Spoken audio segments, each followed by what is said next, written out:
El objetivo de Dios no es producir dolor, es producir cambio. Wow. Nosotros tenemos en la mente que disciplina es corrección, pero disciplina es formación y tiene como componente la corrección de las malas conductas. Reglas sin relación tiende a generar rebelión. Los sentimientos del hijo son dignos de ser tomados en cuenta. Cuando un hijo es reprendido, corregido o disciplinado por un padre que no se ha conectado, esa disciplina y corrección produce más mal que bien. Se quieren ganar la aprobación del hijo por medio de la permisividad y entonces se convierten en cómplices de los pecados de los hijos y de la falta de los hijos para ganar su aprobación. Tienen miedo de que el rechazo o los límites a los hijos produzcan lejanía. Hola, ¿qué tal? Soy Sixto Porras de Enfoque a la Familia. Qué gusto estar con usted y qué honor saber que usted nos concede la oportunidad de poder dialogar y charlar. ¿Disciplinar es fácil? No, ¿qué va? Disciplinar es muy difícil. A veces confundimos disciplina con castigo y el castigo lo vemos como una reacción emocional, como dijo un papá en un seminario que di, donde dije, nunca discipline con ira. Dijo, no, si yo no disciplino con enojo, no disciplino. Eso es agresión. Vamos a hablar de este tema a profundidad como nuestro buen amigo, el pastor Héctor Salcedo, economista de profesión, pastor, ya por más de 20 años, su pasión, aunque dirige la parte administrativa de la Iglesia Bautista Internacional en Santo Domingo, República Dominicana, su pasión, enseñar la palabra. Y hemos disfrutado con él de eso, de enseñar la palabra. Escritor del libro Finanzas Bíblicas y Crianza Bíblica, esposo de Charvela y padre de Elías y Daniel. ¿Qué tal, Héctor? Bienvenido a Enfoque a la Familia. Gracias, estamos bien. Gracias al Señor Sixto. Gracias por la invitación y qué bueno que poder hablar de todos estos temas tan importantes para nosotros.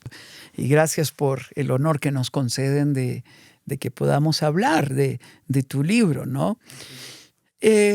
Hablar de disciplina, de castigo, de corrección, hoy donde se quiere hablar de disciplina positiva y se quiere eliminar la corrección como si fuese un elemento traumático, ha traído una confusión en la nueva generación. Volvamos a ese principio bíblico donde la Biblia nos dice, Dios corrige y castiga a todo aquel que ama y considera su hijo. ¿Qué quiere decir el término corrección en la Biblia? Sí, es bueno ese término que tú utilizas porque, bueno, ese pasaje que citaste, que está en el libro de Hebreos capítulo 12, pero es una cita del Viejo Testamento, de que Dios azota y corrige a todo el que toma por hijo. Definitivamente Dios nos detiene en nuestros malos caminos. Dios reprende nuestros desvíos. Y Dios se interpone en los caminos que nosotros a veces decidimos tomar. Recordamos el caso de David cuando luego de su pecado con Betsabé y su asesinato de Urías, su esposo, por un año cayó su pecado. Y nos dice Primera de Samuel 12 que Dios envió a Natán a David. O sea, Dios decidió interponerse en el camino de David, en su pecado. David parece ser que no lo iba a hacer por su iniciativa, y Dios decidió interponerse y pues ahí conocemos lo que Dios le dijo, la mayoría de nosotros lo conoce. Pero sí, Dios se interpone en nuestros caminos y la corrección y la disciplina de Dios tiene que ver con que Él se ha comprometido con hacer en nosotros una buena obra, con formar en nosotros la imagen de Cristo. Y todo lo que no se parezca a Cristo, Él quiere quitarlo. Y todo lo que Cristo tenía, que no está en nosotros, Él quiere ponerlo en nosotros. O sea, es un proceso de transformación. Romanos 12, 1 y 2 lo define como una metamorfosis, como un cambio. Nosotros éramos una cosa y Dios nos está convirtiendo en otra cosa totalmente diferente. Y es inevitable entonces que Él nos tenga que corregir y disciplinar. El objetivo de Dios no es producir dolor, es producir cambio. Wow. Entonces, esa para mí es la gran diferencia entre la disciplina y el castigo. Ujú. El castigo muchas veces lo que busca es dolor. Hiciste algo mal, dolor. Te lo mereces. Pero la disciplina de Dios apunta a un cambio y a una transformación que Él lo consigue a través del dolor. Y ciertamente nosotros tenemos que reconocer que a veces, no a veces, la mayoría de las veces, a menos que a nosotros no nos duela algo, nosotros no cambiamos. Ujú. El ser humano en su condición pecaminosa, insensata, necia, orgullosa, muchas veces se resiste a hacer cambios en su vida, a dejar cosas que son pecaminosas, que son ofensivas a Dios, que no le agradan a Él, a menos que Dios no traiga algo que nos duela, que nos haga padecer. Y ahí nos damos cuenta. De hecho, el conocido autor C.S. Lewis decía que el dolor es el megáfono a través del cual Dios despierta un mundo sordo. Ujú. Y eso pasa con la vida del creyente también. Entonces Dios está en esta tarea de transformarnos a su imagen y no hay manera de transformarnos a su imagen que no sea haciéndonos pasar por procesos disciplinarios y dolorosos. Y de hecho ese mismo texto que tú citas de Hebreos 12 dice más abajo que Dios nos disciplina para que participemos de su santidad. Ujú. Entonces ahí está. En eso consiste el cambio en nosotros y la disciplina de Dios en nosotros. Hagamos la diferencia entre disciplina bíblica y el castigo impulsivo.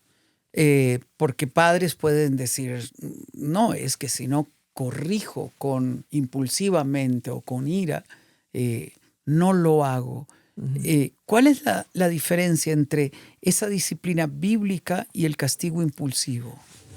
Sí, yo creo que me remito a parte de la respuesta que di ahora mismo. La disciplina tiene como propósito la transformación y el cambio. Ujú. El castigo es más bien una descarga que quiere producir dolor en el otro porque se ha sentido de alguna Ujú. manera agredido u ofendido o irrespetado por el otro.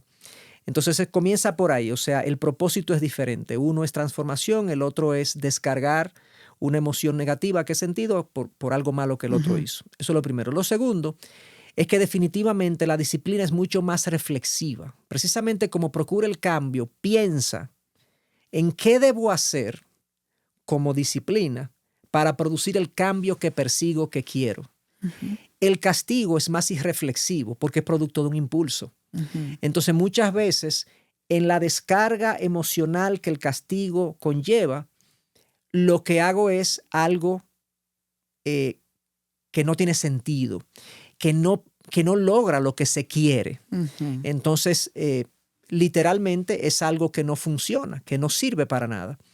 En esos casos, cuando yo me siento gobernado por el impulso, por la ira, puedo cometer varios errores. El primer error es que yo estoy procediendo a castigar a mi hijo de una manera que yo mismo soy castigable. Eso es lo primero, que pierdo autoridad. Wow. O sea, mi hijo está recibiendo mi castigo, mi reprensión impulsiva, y él quizás está pensando que yo estoy haciendo algo incorrecto. Ujú. O sea, que la autoridad de mi castigo está siendo totalmente perdido en ese momento. Eso es lo primero malo, negativo, el primer error que cometo en el castigo impulsivo. Lo segundo es que muchas veces en la impulsividad yo coloco una reprimenda que es desproporcionada a la falta Claro. cometida. Ujú. Y entonces mi hijo considera que soy un padre injusto. Mm. Y en tercer lugar, en ocasiones coloco una reprimenda con un tipo de sanción que no funciona, Mm. porque no la pensé, no la reflexioné. No Ujú. funciona en el sentido de que no produce el cambio. Entonces, a todas luces, el castigo impulsivo es una carnalidad. Mm. Es literalmente, Pablo lo llama así en Gálatas 5, un enojo. Ujú. Es un enojo que se descarga y Santiago dice que la ira humana no produce la justicia de Dios. Claro. Entonces actuamos de manera no recta, pecaminosa, injusta cuando somos gobernados por el enojo. A diferencia de la disciplina, que la disciplina entonces es un acto, es un proceder reflexivo, pensado, meditado, donde yo incluso puedo hasta dilatar la sanción porque la debo pensar. En algunas ocasiones mi esposa y yo, ante algunas faltas de nuestros hijos, lo que yo le llamo ante los delitos hogareños de nuestros hijos, nosotros no tenemos, cuando vemos lo que pasó, lo que nuestros hijos hicieron, no tenemos ahí de manera inmediata la sanción que vamos a imponer. No sabemos. Y le hemos dicho en muchas ocasiones, mira, lo que acaba de pasar o lo que tú hiciste, lo que nos acabamos de enterar, amerita una disciplina. Pero ahora mismo no sabemos qué va a ser exactamente. La vamos a pensar, la vamos a orar y te vamos a comunicar. Y a veces un día después, quizás al final de ese mismo día, le decimos, mira, pensamos esto, lo hablamos y lo oramos y pensamos que esto es. Imagínate tú el efecto en un hijo que eso genera. Claro. O sea, mis padres están realmente interesados en medir esto, en atinar en lo que están haciendo. Wow. Entonces, de eso se trata la disciplina. Quiero pensar bien qué es lo que debo hacer para no equivocarme ni en la proporción, ni en el tipo de sanción, ni en un acto que yo cometa que sea reprensible en sí mismo. Esto me lleva a pensar, ¿cuáles son las características que tiene la disciplina bíblica? Como decía, es pensada. La disciplina bíblica tiene en su mente formación y de hecho nosotros tenemos que redefinir la palabra disciplina. En el original griego es paideia. Yo sé que mucha gente no sabe eso, yo no lo sabía hace un tiempo hasta que lo estudié. Paideia, que es una palabra griega, la mejor traducción es entrenamiento. Sí. Formación. Incluye corrección, que es ese rincón de la formación a la que tú te estás refiriendo con la disciplina. Nosotros tenemos en la mente que disciplina es corrección, pero disciplina es formación y tiene como componente la corrección de las malas conductas. Pero hay también formación que apunta a buenas conductas y sencillamente son esquemas de normas y reglas e instrucciones para que mi hijo actúe bien y cuando se equivoca yo lo corrijo. Entonces, lo primero es redefinir eso. La disciplina bíblica, la palabra que usa la Biblia para la disciplina es más amplia que la mera corrección. Lo segundo, sí tenemos que, si estamos hablando de la corrección, o sea, lo que es la reprensión de las malas conductas o las acciones pecaminosas de nuestros hijos, la corrección bíblica usualmente incluye dolor. El libro de Proverbios tiene múltiples referencias al concepto de la vara. Y la vara, algunos autores dicen, bueno, no se refiere al golpe físico, a la disciplina física, pero cuando uno estudia la palabra vara y uno estudia el contexto histórico, definitivamente es un instrumento de infligir dolor. Controlado y moderado por el amor, como Dios lo hace con nosotros, es un dolor que se siente, pero no se resiente. Entonces, cuando un padre es gobernado por la palabra en todos los aspectos de su vida y tiene que infligir dolor, pues lo hace moderado por ese amor. Y definitivamente hay una conexión entre el dolor y el aprendizaje. Yo no sé explicar con precisión cuál es la conexión neurológica entre el dolor y la corrección, pero la manera como yo explico de por qué Dios instruye eso en el libro de Proverbios, para los niños sobre todo en las primeras etapas del desarrollo infantil, entiendo que la vara física es necesaria, aplicada con amor, moderada con prudencia y sensatez, es por lo siguiente: un niño al año, a los 2 años, a los 3 años, a los 4 años, no entiende conceptos, no entiende ideas, no las concibe, no las asimila. Cuando un niño a los 3 años tiene una acción egoísta, egocéntrica, o desafiante sobre todo, desafiante hacia la autoridad de los padres, hay que comunicarle que eso es un límite que él no debe pasar. Él no lo va a entender explicándoselo. Pero si él siente algo desagradable, cuando él tiene una actitud desafiante él va a asociar neurológicamente que actitudes desafiantes producen algo desagradable. Así muchas veces se entrenan algunas Muy especies bien. de animales. Luego que el niño va creciendo y va entendiendo conceptos, entonces la vara va pasando a un segundo plano. ¿Ok? Va dejando va dejando de ser necesaria porque el niño ya entiende conceptos y la reprensión verbal. Pero hasta que no se hace no se logra esa comprensión, es difícil no hacer uso de eso. Entonces, resumiendo, porque sé que di variado un poco en la pregunta que me hiciste, la disciplina bíblica es más que corrección, es formación.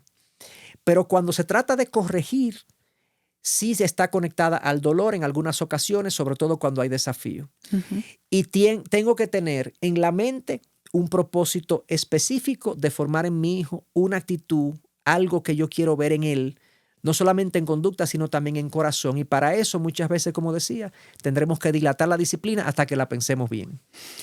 Y es importante que nunca actuemos emocionalmente con ira porque vamos a dejar marcas emocionales y eso es marcas físicas y eso es delito. Es decir, una agresión hacia un niño que deja marcas físicas, eso es delito. En un momento, el ministro de la familia de un país nos consultaba y nos traía muchas evidencias que en nombre de la disciplina los niños terminaban en los hospitales con piernas quebradas, con moretones, con fracturas, y decía, porque los padres actuaron en función de la disciplina. Esto nos llevó a construir toda una política de disciplina, como lo ha dicho Héctor, fundamentalmente entendiendo que disciplina es un concepto más amplio que castigo, que disciplina tiene aún la misma raíz del discipular, de formar. Correcto. Es la misma raíz. Por lo tanto, uno tiene que entender que tiene la intención de enfriar emociones, reflexionar, meditar y recordar que lo que voy a hacer tiene que formar, tiene que instruir, tiene que hacer ver a nuestros hijos la conducta incorrecta que está mal para sembrar la conducta correcta. Así es. ¿Qué consecuencias tiene cuando hay padres o educación, como lo llamas en tu libro, militar, inflexible, rígida? ¿Qué efecto tiene esto si no hay conexión con el corazón del hijo? Bueno, mucha gente entiende disciplina con un régimen militar. De hecho, a veces hablamos de la disciplina militar. Y muchos padres con una buena intención de formación instauran en su casa un régimen que se parece más a la milicia que a un hogar. ¿Cuál es la consecuencia de esto? Bueno, como tú decías, reglas sin relación tiende a generar rebelión. Porque cuando las reglas son impuestas y no hay conexión, el hijo siente el límite y no siente el amor. Entonces nosotros como seres humanos no nos gustan los límites, pero los aceptamos cuando nos sentimos amados. La mejor forma de yo obedecer a Dios es cuando yo entiendo su amor y cuando yo lo amo a Él. Cristo dijo eso literalmente en el libro de Juan, de que si le amamos, obedeceremos sus mandamientos. Nosotros nos sometemos a la ley y nos sometemos a las reglas de aquella persona a la cual amamos y con la que tenemos una relación de amor. Entonces, un régimen estricto, militar, tipo militar en un hogar, que tiende a alejar a los hijos emocionalmente de los padres, tiende a producir, paradójicamente, en el tiempo, más rebelión que sujeción. Y eso tenemos que cuidarlo. Entonces, no lo podemos confundir. La disciplina tiene que ir acompañada de gestos donde el hijo entienda que es amado, que es apreciado, que es atesorado, de tal manera que él no se someta a la ley por temor a las consecuencias, sino por amor al dador de la ley. Wow. Y eso también lo vemos en nuestra relación con Dios. Nosotros mientras más amamos a Dios, más nos sometemos, porque vemos la ley también, llegamos a entender la ley de Dios como sus actos de amor hacia nosotros para protegernos de nuestras propias inclinaciones pecaminosas. Entonces, a veces los padres, esto es fácil de hacer. Implementar un régimen militar en una casa es fácil. A tal hora se levantan, a tal hora se acuestan, no me pueden decir tal cosa, no pueden ir a tal sitio, no pueden hacer esto, no pueden hacer aquello. Eso es fácil. Simplemente se escribe en una hoja las 10, 15, 20 reglas que van a seguirse en el hogar y los que se salgan de ahí tienen las consecuencias. Pero obviamente requiere más muerte al yo, mi entrega emocional y espiritual a mis hijos, y que ellos me vean cercano va a requerir mucho más humillación de mi parte, mucho más entrega de mi parte, mucho más muerte, porque voy a tener que dedicar más tiempo para ellos, para conectarme con ellos. Y eso por eso es más difícil hacerlo. Entonces, si uno quiere tener buenos resultados a largo plazo, deberíamos ver el tema de las reglas y el régimen militar con cierta sospecha, aunque una casa necesita reglas, claro, pero nunca desvinculadas de la ternura y el amor y la cercanía. Las reglas deben ser previamente establecidas en un acuerdo mutuo. ¿Quién es el responsable? ¿Cuándo es responsable? Ese orden debe de estar, pero nunca puede estar ausente de una relación cercana. Hay padres que castigan quitando el afecto. Eso no es bíblico. Definitivamente, eso no es bíblico. Yo nunca puedo quitar el afecto. Yo tengo que llegar y estar presente en el corazón de mi hijo. Si usted quiere crecer en tener un concepto claro sobre la disciplina bíblica, yo quiero recomendarle el libro Crianza Bíblica de Héctor, que está apasionante. Pablo habló y habla en la Escritura sobre evitar provocar a ira a los hijos. ¿Qué revela esto del corazón de Dios? Bueno, llama la atención que en un pasaje como ese Pablo diga eso porque, entendiendo muy brevemente el contexto cultural, Pablo le escribe a una cultura grecorromana. Y dentro de la cultura grecorromana de ese tiempo existía este principio de patria potestad, que hoy en día tenemos algo en algunas legislaciones, pero en esa época era mucho más abarcador y tenía mucho más alcance. El padre era dueño de su familia, al punto que si a él le nacía una niña y él no quería una niña, él podía desestimarla y era, dicen los textos históricos, dejada a los elementos o dada a la esclavitud. Podía ser dejada a la intemperie, literalmente. El niño o la niña que el padre desechara era dueño de los padres, de su familia. Incluso su esposa era como una especie de propiedad para el padre romano en ese momento. Cuando Pablo habla en Efesios 6:4 de que no lleven a ira a sus hijos, eso es un concepto contracultural, pero agresivo, por así decirlo, contra lo que se pensaba en ese momento, porque lo que Pablo está diciendo es, los sentimientos del hijo son dignos de ser tomados en cuenta. Wow. Cómo se siente el hijo, o sea, imagínense a un padre que él cree que él puede incluso desechar a su hijo y provocarle la muerte prácticamente. Ahora decirle que tú tienes que considerar cómo se siente el hijo hacia ti. Algo totalmente contracultural, duro en ese momento, pero fue el nuevo estándar que la palabra y el evangelio comenzó a poner a los padres. Entonces, revela obviamente, primero, que Dios no se guía por la cultura, Dios tiene su norma. Eso es lo primero. Dios tiene su norma y puede estar en contra de cualquier cultura, y yo creo que eso es aplicable a muchas cosas. Nuestra cultura puede ser hostil a los principios que nosotros creemos, pero nosotros estamos llamados a vivir según el estándar bíblico y no según el estándar de la cultura. Eso es lo primero. Segundo, definitivamente, la sensibilidad de Dios. La sensibilidad de Dios, porque Dios sabe que un niño, aunque no tenga uso de razón ni sepa hablar, tiene impresa su imagen. Amén. De hecho, Dios protege su imagen al punto que en el Viejo Testamento dice que el que mate a una persona debe pagar con su propia vida, porque a imagen de Dios fue creada la persona que esa persona mató. Así es. O sea, la imagen de Dios es algo digno de ser preservado en la criatura más tierna y más pequeña, aún sin uso de razón. Entonces, Dios reconoce su imagen en cada niño. Y si nosotros tuviésemos en cuenta como padres que a nosotros se nos han entregado seres humanos que tienen impresa la imagen de Dios y la dignidad de nuestros hijos fuera más alta en nuestra mente, actuáramos diferente con ellos. Entonces yo creo que lo que está mostrando es que Dios es un ser sensible al hecho de que el ser humano tiene su imagen y de que todo ser humano es digno de la más sensible de las consideraciones. Y se lo dijo a los romanos, que estaban dispuestos incluso a desechar un hijo porque no tenía el género que ellos querían. Le dijo, sean sensibles a cómo sus hijos se sienten frente a ustedes. Un Dios sensible, un Dios con tacto, un Dios con un amor que todavía estamos tratando de entenderlo, pero es así. Algunas actitudes que pueden provocar a ira a nuestros hijos, por ejemplo, criticarlo en público, compararlo con su hermano, humillarlo por algo que no ha hecho bien, ejercer una autoridad dañina sobre él con golpes, con maltrato, con palabras hirientes. Yo tengo que tener esa sensibilidad. Me ha gustado, como Héctor lo ha dicho, Dios es sensible al sentir humano y nosotros tenemos que guardar esta sensibilidad. Así es.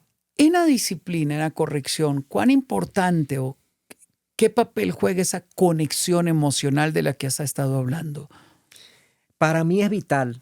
O sea, cuando un hijo es reprendido, corregido o disciplinado por un padre que no se ha conectado, esa disciplina y corrección produce más mal que bien.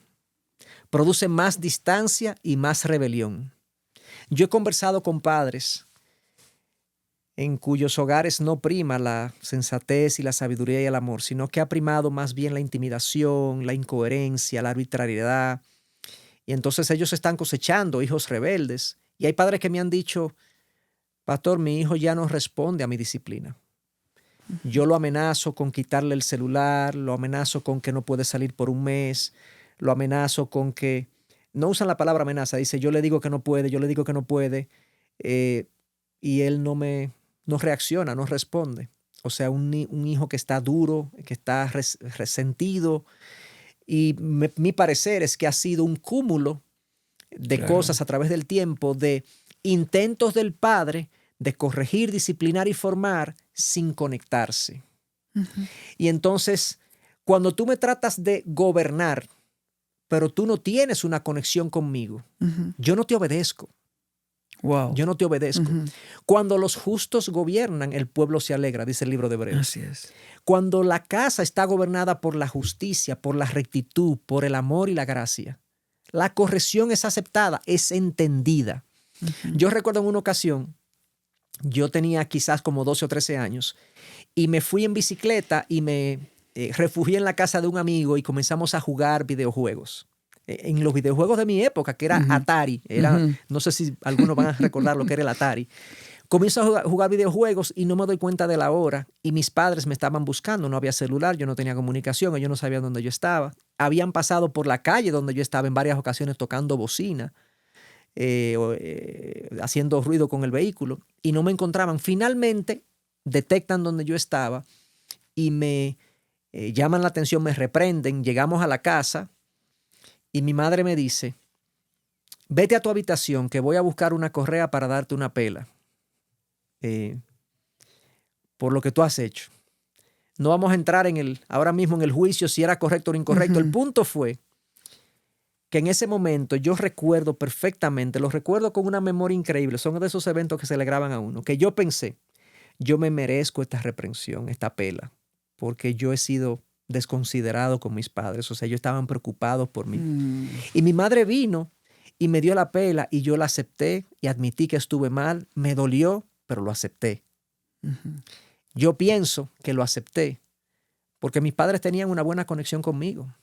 Yo sabía que la reprensión física no estaba siendo producto de su desafecto, de su desconexión conmigo, de su desprecio hacia mí, estaba siendo producto de su amor. Entonces, la disciplina es entendida y aceptada en el contexto del amor. Si le quitamos el amor, la disciplina lo que hace es dañar. Pero si está presente el amor, la disciplina construye y forma, porque lo entiende el sujeto disciplinado. ¿Cuál es el equilibrio entonces entre una crianza permisiva y una crianza llena de dureza, de ser muy estricto? Bueno, el equilibrio, cada casa va a tener realidades distintas, cada hogar va a tener desafíos distintos dependiendo de la cultura, de la situación del matrimonio, etcétera, hasta de la calidad de la iglesia que uno visita. Pero en medio de todo eso, como decíamos, como sabemos que la palabra dice que tiene que haber un equilibrio entre gracia y verdad, la permisividad es por definición un error. El concepto mismo transmite que se permite todo aún no se deba permitir.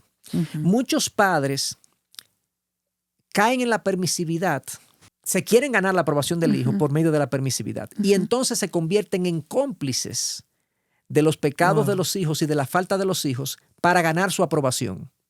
Tienen miedo de que el rechazo o los límites a los hijos produzcan lejanía. Y eso puede venir de un miedo del pasado, de que tuve un padre frío, distante, yo no quiero ser así con mis hijos, ¿ok? Y desde mis heridas del pasado vengo y traigo este temor de que yo no me quiero desconectar y por lo tanto no me quiero desconectar y no le quiero decir que no a mi hijo porque quiero su aprobación. Pero si eso es cambiado por la palabra de Dios y nosotros entendemos que nosotros somos por delegación divina la autoridad de nuestros hijos para ayudarlos a desarrollarse, a florecer. Y eso va a incluir el rechazo de actitudes pecaminosas, de acciones pecaminosas. Vamos a actuar con confianza. O sea que la permisividad es sanada, por así decirlo, es corregida por sumergirnos en la palabra y entender que tenemos una autoridad delegada por Dios que no podemos dejar. Entonces eso es la permisividad. Lo otro es el exceso de rigidez. También por definición es un error. El exceso de rigidez puede también provenir de un temor de que si no gobierno con minuciosidad y meticulosidad a mis hijos se van a desviar. Pero es una desconfianza en que Dios es su Dios. Y yo debo confiar en que si yo gobierno mi hogar con este balance, corregir lo que está mal y dejar hacer también a mis hijos y algunas veces dejarle cometer sus propios errores para luego esperarlos y corregirlos, pues también eso puede dar un buen resultado. Entonces ese balance va a depender mucho, Sixto, de que una vez más yo me sumerja en la palabra, yo esté gobernado por la palabra y yo entienda incluso la misma manera como Dios actúa con nosotros, con ese balance de gracia y verdad. ¿Cómo aplicar la ley del Señor, la disciplina de Dios, y que mis hijos quieran aplicarla? ¿Me explico? Sí. Que quieran vivir lo que quieran vivir lo que les estoy enseñando. Sí. Yo pienso que la manera como nosotros vivimos nuestra fe frente a nuestros hijos, la coherencia que tengamos en la manera de vivir la fe, tiene un rol fundamental. Si yo predico a Cristo el perdón, predico la reconciliación, pero al mismo tiempo en mi casa yo nunca he pedido perdón, nunca he buscado su reconciliación. Si yo predico el control de los impulsos carnales, pero al mismo tiempo me dejo gobernar por la carne cuando tengo que corregir. Si yo predico también que somos mayordomos de los bienes que Dios ha puesto en nuestras manos, pero al mismo tiempo ellos ven que no tengo ningún freno a comprar lo que yo quiera, cuando quiera, aún sea imprudente financieramente hablando, ellos van a decir, mi papá es un hipócrita. Claro. Y la fe que él sigue no es cierta, no es real. Él no la vive frente a mí. Esa es una de las acusaciones a la que yo más miedo le tengo, que mis hijos me consideren un hipócrita de la fe. No solamente eso va a tener una consecuencia negativa en su vida espiritual, porque no van a tener ningún afecto por la fe, sino que también el nombre de Dios va a ser blasfemado por mi culpa. Y en el Viejo Testamento, en múltiples ocasiones, Dios trajo disciplina sobre su pueblo, porque producto de su vida, su nombre era blasfemado entre las naciones. Ojalá que nosotros no seamos causa de que nuestros hijos blasfemen contra nuestro Dios al ver nuestras vidas. Entonces, la mejor manera, creo yo, entiendo yo, de nosotros producir en ellos un estímulo a abrazar nuestra fe es vivir de manera coherente. No perfecta. Coherencia implica que estoy viviendo de manera lo más cercana posible a la ley del Señor, a la palabra de Dios, y cuando me equivoco pido perdón y corrijo, rectifico, admito mis errores. Y ellos ven eso, esto es real. Mi papá es un ser humano que peca, que se equivoca, pero cuando lo hace, lo reconoce. Para mí esa es la mejor forma. Y en segundo lugar, definitivamente tengo que hablarle de Cristo Claro. y orar por ellos. La oración es lo que mueve el corazón. Al final, Dios mueve el corazón más bien. Sí. Y es mi oración por ellos, combinado con mi coherencia, lo que va a contribuir con que ellos, ojalá, pues vean a Cristo como su Señor, como su Salvador, como aquel en quien pueden encontrar su refugio. La coherencia, como has dicho, es lo más importante, que podamos vivir lo que nosotros creemos. ¿Qué ocurre si el padre se da cuenta que el hijo tiene ira contra él, enojo contra él, porque en algún momento o fue sumamente permisivo y hoy ve las consecuencias, o fue tan estricto sin relación? ¿Qué hago si soy consciente de que mi hijo tiene ira contra mí? Si esa convicción pues ya ha llegado a mí y yo me doy cuenta que mi hijo está, como tú dices, en esa condición, definitivamente no hay forma de reparar una relación que no sea acudiendo al arrepentimiento y a la pedida de perdón. Eso es así frente a Dios y es así frente a aquellos a los que le fallamos, frente a los cuales pecamos. Si nuestros hijos han sido los receptores de nuestro pecado o las víctimas de nuestro pecado, de nuestros impulsos, de nuestras carnalidades, no hay otra manera de nosotros resolver eso que no sea viniendo a ellos y pidiendo perdón. Ojalá que no optemos por comprar su favor y comprar su perdón. Hay padres que les resulta muy fácil que producto de sus faltas personales comenzar a ser indulgentes, permisivos o a rodear a sus hijos de todas las comodidades materiales posibles, pensando que eso va a compensar sus faltas. Nada de eso va a sanar una herida de un corazón resentido. Lo único que lo haría sería la pedida de perdón. Y ojo, a veces estos procesos de restauración de la relación toma tiempo. No se da en una conversación. El padre que pide perdón por sus faltas, si es que así lo ha admitido, y le dice a su hijo, mira, yo me he equivocado, yo me he dejado llevar por mis impulsos, he pecado contra ti, te pido perdón, no solamente por un incidente que pasó anoche, yo te pido perdón por años en los que yo he sido ligero en la manera como yo mismo me he conducido. Perdóname. Él tiene que ser paciente en que su hijo sane eso, en que su hijo recobre la confianza en el tiempo. Y el hijo muchas veces va a seguir en las próximas semanas, luego de pedir perdón, en los próximos meses incluso, luego de pedir perdón, va a mostrarse resentido.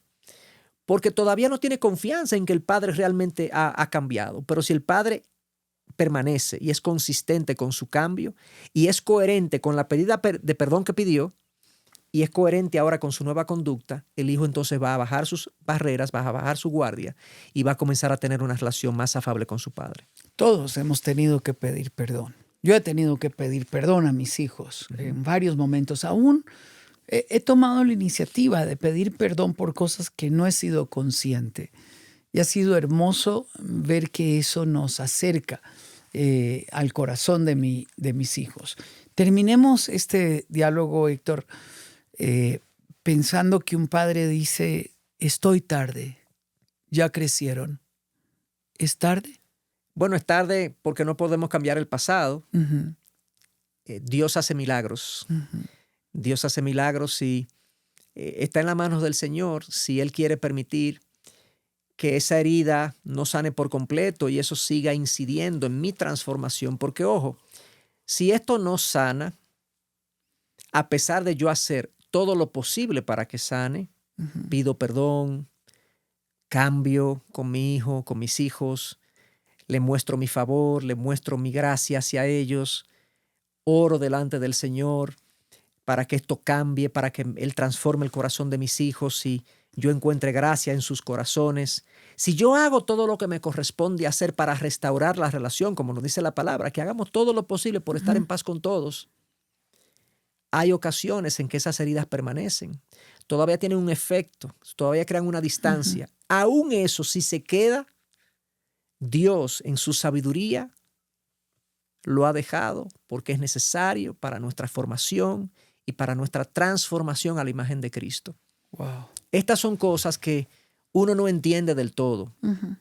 Uno no entiende del todo, pero claramente Romanos 8:28 nos da una promesa que es extraordinaria y nosotros la conocemos, que todo obra, todo coopera para bien para aquellos que aman a Cristo Jesús, para aquellos que aman a Dios. No hay manera de que esto pase por debajo del radar de Dios. Una distancia entre un padre y un hijo no es algo ajeno al conocimiento y a la sabiduría de Dios. Dios lo sabe. Si yo hago todo lo que me corresponde y Dios permite que eso se prolongue por un tiempo, eso era necesario para mí y para mi hijo quizás. Wow. Y en algún momento entonces, no sabemos cuándo Él lo determine, Él es soberano, Él es sabio, pues tendremos nuestra recompensa de haber hecho lo que nos corresponde. Pero tenemos que esperar en Dios, confiar en Él, en su sabiduría, no resentirnos ahora con nuestros hijos porque no nos han perdonado como corresponde, porque hay que entender algo, el perdón siempre es entendido como algo no merecido, debe ser entendido así, es algo que no me merezco, ni de Dios ni de mis hijos si yo les ofendí. Tengo que esperar que el otro lo conceda, tengo que esperar a que el otro esté listo para concedérmelo. Ojalá lo puedan hacer lo antes posible, pero no necesariamente eso sana inmediatamente. Lo importante es hacerlo. Es hacerlo. ¿Cómo lo has hecho con alguno de tus hijos en algún momento cuando has sentido esa distancia y has querido volverte a acercar? Yo he tenido que pedir perdón por dos cosas. Cosas por las que estoy consciente, maneras de hablar que no me conduje de una manera piadosa, me resentí quizás o hablé muy, muy airadamente.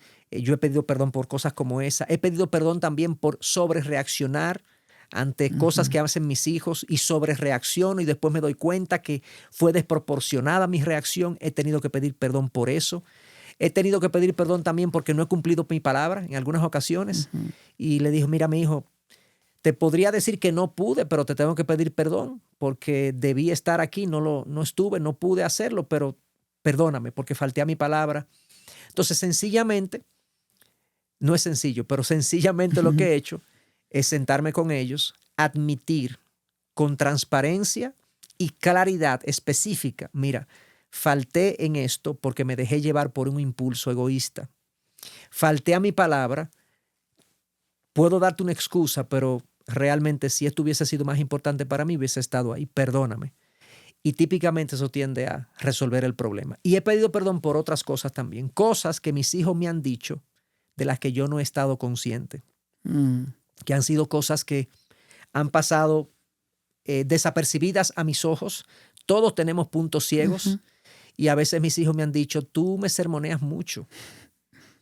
Tú me corriges mucho. Y yo debo decir, yo tengo una personalidad que tiendo a la crítica con facilidad. Soy meticuloso, tiendo a hacer eso. Y eso ha hecho que algunos de los que están a mi alrededor me lo digan. Y al principio yo no lo admitía del todo. Yo decía o me justificaba diciendo que yo lo que quería era lo mejor, que salieran las cosas bien. Pero cuando uno nada más dice lo que está mal y no dice lo que está bien al mismo tiempo, se desbalancea el asunto y el otro siente que siempre se le está criticando. Mis hijos me han dicho eso, mi esposa me lo ha dicho. Y no eran cosas que yo me percataba de ellas. Y en esos casos le he dicho, mira, yo no me percataba de eso. Y le doy gracias a Dios que me lo ha señalado a través de ti. Wow. Así que perdóname, trataré de estar más atento, pero te pido paciencia porque esto es algo tan natural en mí que a veces lo hago sin darme cuenta. Cuando lo vuelvas a ver, dímelo. Y yo he adoptado en mi madurez cristiana, esta actitud del Salmo 139, 23, escudriñame, oh Dios, revisa mi corazón, dime y revisa mis pensamientos, dime si hay camino malo y guíame en el camino recto. Y yo me pregunto, bueno, es una oración que David hace, escudriñame, oh Dios, y dime si hay camino malo. ¿Cómo nos dice Dios cuando tenemos un camino malo? No pensemos que Dios hablándonos audiblemente. Dios nos lo va a decir. En nuestra lectura bíblica diaria nos va a señalar cosas, en los mensajes que escuchamos en la iglesia, pero sobre todo nos lo va a decir en las interacciones con nuestros hijos, con nuestros esposos, esposas, con nuestros hermanos. Nos va a hacer ver cosas que necesitamos ver para corregir, para arrepentirnos de nuestros pecados. Entonces yo estoy mucho más atento a lo que otros dicen de mí Y trato de no ser defensivo, trato de escuchar. Quizás no lo dicen de la forma correcta, pero trato de escuchar si lo que están diciendo tienen razón. Y cuando me lo dicen, entonces en este caso, Sixto, yo le pido perdón, le digo, mira, perdóname, y no lo veía, pero gracias por decírmelo. Wow. Así de sencillo, no es fácil, como ha dicho Héctor, pero tenemos que hacerlo. Cuando te describiste, me parecía que me estabas describiendo porque he cometido los mismos pecados. Todos hemos fallado. ¿Qué tal si juntos venimos ante nuestros hijos y pedimos perdón por los errores que somos conscientes y por los que no somos conscientes? Simplemente salgamos a comer, a estar con ellos, a dialogar, a llegar al corazón, a compartir esos momentos íntimos que se quedan como recuerdos en la marca de nuestro corazón y de nuestros recuerdos maravillosos que nos dicen que nos amamos, que nunca se olviden, que nunca nos valoremos. Y si en algún momento como hijo has menospreciado, humillado a tu padre, acércate y discúlpate también con humildad. Amén. Mil gracias, Héctor. Amén. Gracias a ti, Sixto. Un gusto poder estar aquí contigo y un gozo. Muchas gracias. Bendigo tu vida, tu hogar, que Dios te ayude a reconquistar el corazón de tus hijos y a valorar el honor que tenemos de ser familia. Un abrazo a la distancia. Soy Sixto Porras, de Enfoque a la Familia.